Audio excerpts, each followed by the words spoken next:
அப்போஸ்தலர் எழுதின புஸ்தகம் 22ஆம் அதிகாரம் 14வது வசனம். இன்றைக்கு தேவன் நம்மோடு இடைப்படுகிறது என்ன? கர்த்தர் நம்மோடு எதை செய்ய வேண்டும் என்று விருப்பப்படுகிறார்? அதற்கு எப்படிப்பட்ட ஒரு குணத்தை அவர் தேடுகிறார்? ஹல்லேலூயா. எல்லாரும் சொல்லுங்க, தேவனுடைய அழைப்பு. இன்றைய நாளினுடைய சாரம்சம் என்னவென்றால் அழைப்பு. ஹல்லேலூயா. இன்னைக்கு கிறிஸ்தவனாய் நமக்கு இருக்கிறதான ஒரு பெரிய கேள்வி என்னவென்றால், நான் எதை பின்பற்றணும்? இது ஒரு பெரிய கேள்வி பாருங்க. சபையானது பல நூற்றாண்டுகளாக தேவ சித்தத்தை மயமாய் வைத்து வாழுகிற வாழ்க்கையே மெய் என்று கற்றுக் கொடுத்திருக்கிறார்கள். தவறில்லை, அதுவே உண்மை. ஆமென். ஆனா இப்ப என்ன ஆயிடுச்சு என்றால், தேவ சபையில் இருக்கிற ஒவ்வொருவரும் நம் அனைவருக்கும் தேவ சித்தத்தை நாடி இருக்கிறோம், தேடி இருக்கிறோம், அதை கண்டுபிடிச்சிட்டோம். ஆனா அந்த தேவ சித்தத்தை நிறைவேற்ற முடியவில்லை. ஹல்லேலூயா. இப்போ சபை எங்கே நிற்கிறது என்றால், தேவ சித்தத்தினுடைய அதனுடைய தேவையை அறிந்திருக்கிறது. ஆனால் அந்த சித்தத்தை நிறைவேற்றுவதற்கு உரிய கிருபையோ அறிவோ இல்லாமல் தடுமாறி கொண்டிருக்கிறது. ஆமென். ஆகையினால் இந்த நாளுடைய செய்தி எதை நமக்கு கற்றுக் கொடுக்கும் என்றால், தேவ சித்தத்தை தடையில்லாமல் செய்வதற்கு நம் வாழ்க்கையில் எது முக்கியம்? ஆமென். 14வது வசனம் வாசிங்க. அப்பொழுது அவர்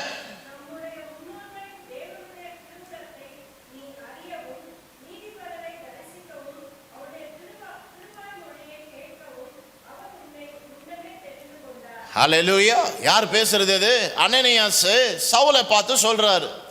அவர் சவுலை பார்த்து என்ன சொல்லுகிறார் என்றால், எப்பா சவுல், ஆண்டவர் என்னோடு பேசினாரு, உன்னை வந்து பார்க்க சொன்னாரு, உன்னை அபிஷேகம் செய்ய சொன்னார் என்று சொல்லாம அவர் என்ன சொல்றார் என்றால், நீ தேவனை தரிசிக்கும்படி, நீ தேவனுடைய சப்தம் கேட்கும்படி, தேவன் உன் மீது வைத்திருக்கிற சித்தம் நிறைவேறும்படி கர்த்தர் உன்னை தெரிந்து கொண்டார். எல்லாம் சொல்லுங்க, தெரிந்து கொண்டார்.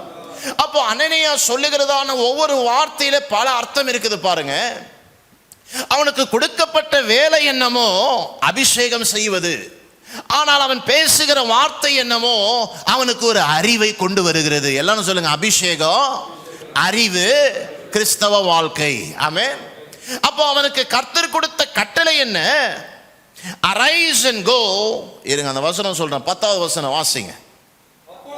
அப்பொழுது நான், ஆண்டவரே நான் என்ன செய்ய வேண்டும் என்று கேட்டேன்.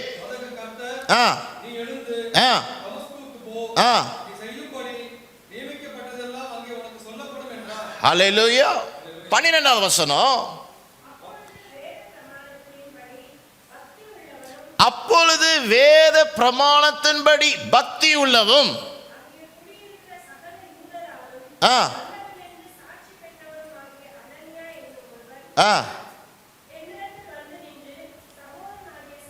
அங்கே நிறுத்துவோம். ஹல்லேலூயா. இப்ப என்ன ஆச்சு? இவருக்கு வந்து என்ன ஆயிருக்கிறது என்றால், தேவனுடைய சித்தம் வெளிப்பட்டு இருக்குது. ஆனா என்ன நடக்க வேண்டும் என்றால், அபிஷேகம் பெற வேண்டும். இப்ப இந்த அபிஷேகத்தை ஊற்றுவதற்கு யார் வருகிறார் என்றால், அனனியாஸ் வருகிறாரு. அனனியாஸுக்கு இன்னொரு பின்னணி என்னவென்றால், அவர் ஒரு சாட்சியுள்ள வாழ்க்கையை வாழ்ந்திருக்கிறார். எல்லாம் சொல்லுங்க, வாழ்க்கை. அதுக்கு என்ன அர்த்தம்? வாழ்க்கை வாழ தெரிந்தவர். ஹல்லேலூயா. இன்னைக்கு நீ அழைப்பை தெரிந்தவனாய் வாழுவது நல்லது. ஆனால் அந்த அழைப்பில் எப்படி வாழ வேண்டும் என்று நீ கற்றுக்கொள்ளாமல் இருப்பாய் என்றால் உன் வாழ்க்கை வாழ்ந்து முடிக்க முடியாது. நல்லா கவனிங்க. ஆண்டவர் யூஸ் பண்ற காம்பினேஷன் தான் இங்க வந்து சீரியஸான செய்தி.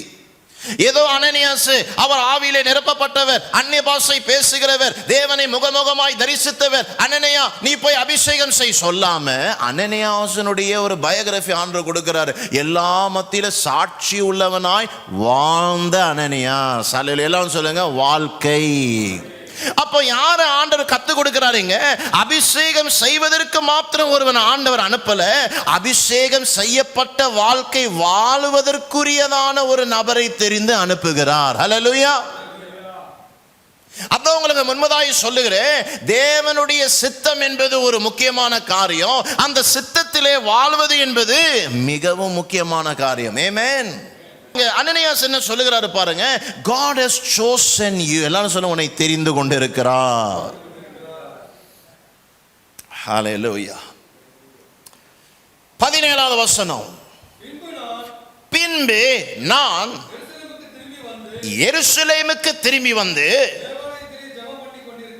தேவாலயத்தில் ஜெபம் பண்ணி கொண்டிருக்கையில், இங்கே இருங்க, இப்போ யாருக்கு இதெல்லாம் ஞான திருஷ்டிலாம் ஆகுது? யாருக்கு? சாலுக்கு ஆகுது, பவுலுக்கு ஆகுது. சால் பின்பு பவுலாய் மாறினாரே, அவருக்கு ஆகுது ஞான திருஷ்டி, ஒரு மாற்றம் வருகிறது. அதற்கு முன்பதாக அனனியாஸ் ஆல்ரெடி அவரை சந்திச்சிருக்கிறார். அனனியாஸ் ஆல்ரெடி சொல்லிட்டாரு, உனக்கு தேவ சித்தம் வாழ்க்கையில வல்லமையா இருக்குப்பா. இப்ப என்ன ஆகிறது என்றால், அவர் ஜெபம் செய்து கொண்டிருக்கிற பொழுது ஒரு காரியம் நடக்குது. எல்லாரும் சொல்ல, என்ன நடக்குது?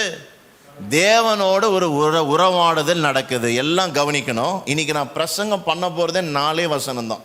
ஆமென். Now it happened when I returned to Jerusalem and was praying, I was in a trance. 18வது வசனம் வாசிங்க. அவர் என்னை நோக்கி, நீ என்னை குறித்து சொல்லும் சாட்சியை இவர்கள் ஏற்றுக்கொள்ள மாட்டார்கள்.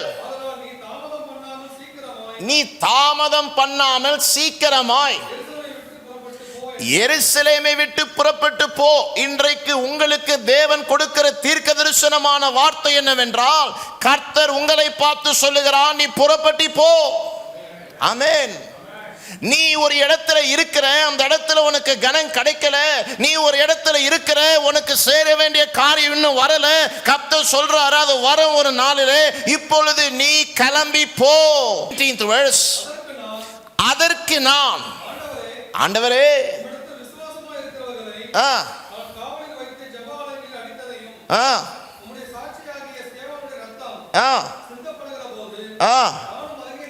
ஹல்லேலூயா. ஆண்டவர் சொல்றாரு, எப்பா சால், உன் மேல அழைப்பு வந்திருக்குது, உன் மேல ஜெப ஆவி வந்திருக்குது,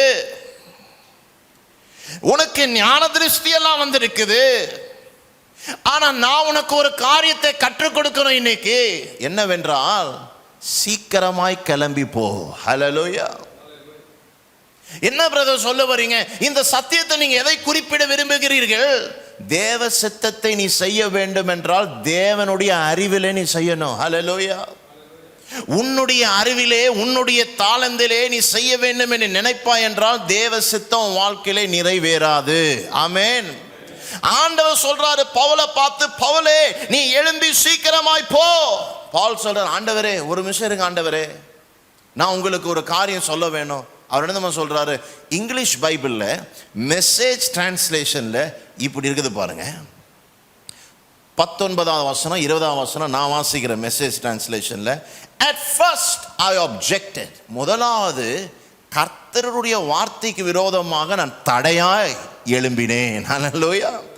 எதற்கு தடையாய் எழும்புகிறார் என்றால், அவர் சொல்றாரு பாருங்க, who has better credentials?